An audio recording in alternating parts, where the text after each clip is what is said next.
طبعا احنا متابعين اخبار بطولة كاس العالم للأندية، لكن المشكلة ان علي قطو اخد البطولة على صدره وعلى طول لابس لنا لبس الكورة ونازل شوط في كل حتة. ده حتى النهاردة كان هيكسر ازاز سوسته الترزي. يوه يا علي ما ينفعش كده، العب في حتة تانية يا حبيبي. ومن ساعتها التلاتة اصحاب المحلات اللي في الشارع بقوا قلقانين منه، لكن لان ابوه راجل طيب والناس كلها بتحبه محدش عايز يكلمه. ومن شوية كان علي قطو نازل شوط بالكورة لحد ما امه ندهت له: يا علي الحق حلقة مفتش كرومبا هتبتدي. نسي الكورة وطلع يتفرج على الحلقة، ولما نزل لقى الكورة محرومة. وطبعا شك ان حد من اصحاب المحلات التلاتة هو اللي عملها فيه.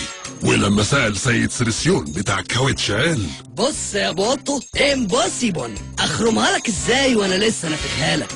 ده حتى ابوك صاحبي، ماي فريندز يعني، امبوسيبل طبعا. ولما سأل سوسته الترزي قال: انا الصحيح مش طايقك وعايز اخدك مقص، بس مش انا اللي خرمتها.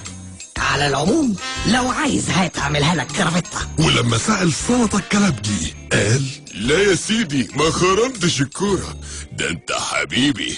علي قطو ما عرفش مين اللي خرم الكورة، بس انا عرفت. لو انت كمان عرفت قول لنا هو مين. 1. سيد سرسيون. 2. سوسته الترزي. 3. سلطة الكلبجي.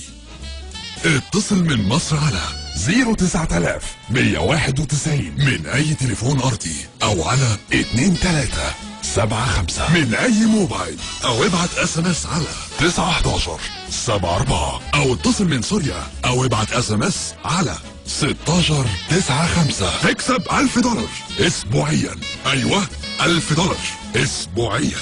وابقوا قابلوني في الحلقة الجاية مع تحيات المفتش كورومبو.